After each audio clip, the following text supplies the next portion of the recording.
মানে সামৰ্থ এডমিশন সামৰ্থ পোৰ্টালৰ আন্ডাৰত তোমালোকৰ এডমিশন হৈ আছে সেইটো যাবা তাত যদি ব্লক হৈ যায় দেন ইট উইল ব্লক আমি খুলিব নোৱাৰো সেইটো বাৰে এইটো আমি জানি আমরা চেষ্টা করছি লাইব্রেরি ডিজিটাল তোমাদের সাংবাদিক নাকি আমার লাইব্রেরি তাতে অনলাইন দেখানি তারপর অনলাইন আওয়াজ কিন্তু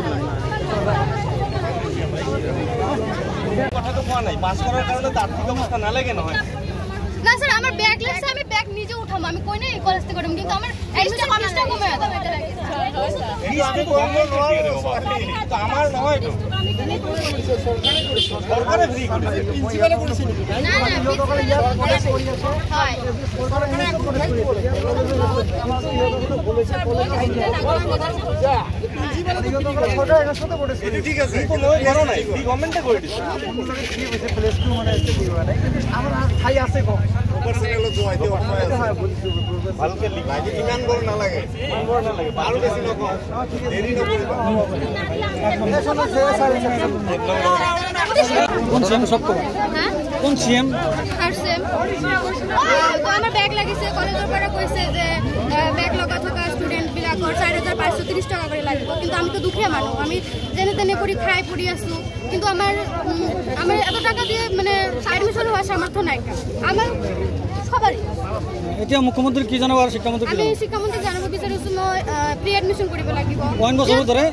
এবলি 1 বছৰ ধৰে এবলি ফ্ৰি কৰিব লাগে হয় যে তোমাৰ ব্যাগ আছে মই জানো মোৰ ব্যাগ আছে আমি ব্যাগ ক্লিয়াৰ কৰিম কিন্তু আমাৰ এডমিশন ফিসটা কমাই দিব লাগিব ফৰ্ম ফিল আপ কৰিছিলো তথাপি আমাক এডমিশনটো ফ্ৰী কৰি দিব লাগে এইবিলাক কৈছে 90% বিপিএল হয় আৰু আমাক ঘৰৰ পৰা কৈছে যে বোলে তেনেহ'লে কলেজ বন্ধ কৰি দিয়া আমি মহাদক এইটো জনাব বিচাৰোঁ যে আমাক এডমিশনটো যাতে ফ্ৰী কৰি দিয়ে আগৰ দৰে এডমিশন কথা হ্যাঁ আৰু 4530 টকা কৰি দিছে বহুত দুখীয়া ঘৰৰ ল'ৰা ছোৱালী হয় আমাক এডমিশনটো ফ্ৰী দিব লাগে স্যাৰ এইটো আমি শিক্ষামন্ত্ৰীৰ পৰা অনুৰোধ যাচিলোঁ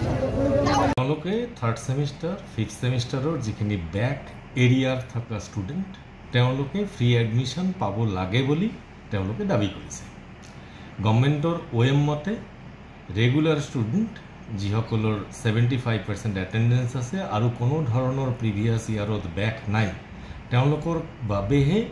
এই ফি উইভাৰ স্কিমটো এপ্লিকেবল একৰ্ডিং টু OM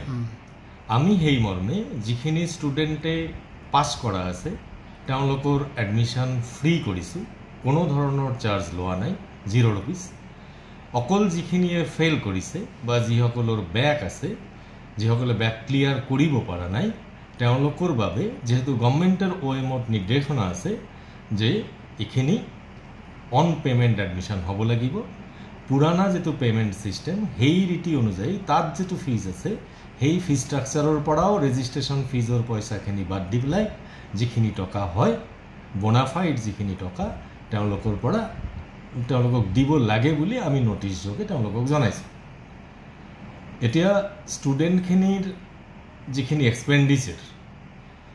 গভৰ্ণমেণ্টে তেওঁলোকক সৰ্বতোভাৱে সহায় কৰি আছে যাতে ষ্টুডেণ্টছখিনি ভাল ৰিজাল্ট কৰি কলেজখনৰ পৰা ওলাই যাব পাৰে কিন্তু যদি কোনোবাই এনেকৈ 2টা পেপাৰ ফেইল 5টা পেপাৰ ফেইল কোনোবাই এবসেণ্ট পৰীক্ষাই দিয়া নাই তো এই স্কিমটো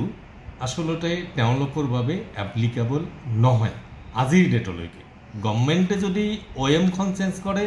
যি ধৰণৰ নিৰ্দেশনা চৰকাৰৰ পৰা আহিব সেইটো আমি মানিলাম কিন্তু সদ্যহতে আমি যেটো নিৰ্দেশনা দিছোঁ গভৰ্ণমেণ্টৰ OM মৰ্মে সেই মতেই এডমিশ্যন প্ৰক্ৰিয়াটো চলি থাকে এইটো অলসাম অল অসমতে নিৰ্দেশনাটো একে গোটেই অসমত নিৰ্দেশনাটো গভৰ্ণমেণ্টৰ ফালৰ পৰা একে OM এখনে ফৰ আসাম প্ৰতিখন কলেজে এই ধৰণৰ ব্যৱস্থাপনা লৈছে এই বিপিএল ছাত্ৰ ছাত্ৰী যেটো দাবী জনাইছে অসমত চৰকাৰৰ আৰু এই বিষয়ে আপুনি কি জনাব BPL ছাত্ৰ ছাত্ৰীয়ে যিখিনি দাবী জনাইছে BPLৰ ষ্টুডেণ্টখিনিয়ে ফি ৱেইভাৰ পায় স্কিমটো তেওঁলোকৰ বাবে কিন্তু BPLৰ সুবিধাত গভৰ্ণমেণ্টে তেওঁলোকৰ ফি কৰি দিলে তাৰপিছত যদি ফেইল কৰে হেতুৰ দায়িত্ব গভৰ্ণমেণ্টে তো সদ্যহতে যেটো OM আছে তাততো নল'ব কাৰণ ষ্টুডেণ্টক সহায় কৰি আছে পাছ কৰি ওলাই যোৱাৰ কাৰণে যে ফেইল কৰাৰ কাৰণে গভৰ্ণমেণ্টে সহায় বৰ্তমানলৈকে কৰা নাই যদি গভৰ্ণমেণ্টে ভাবে কিন্তু গভৰ্ণমেণ্টৰ কথা এইটো আমি এতিয়া ক'ব নোৱাৰোঁ আমাক যিখিনি ইনষ্ট্ৰাকশ্যন দিছে সেই ইনষ্ট্ৰাকশ্যন মৰ্মে আমি বৰ্তমান প্ৰক্ৰিয়াটো চলাই আছোঁ। Thank U.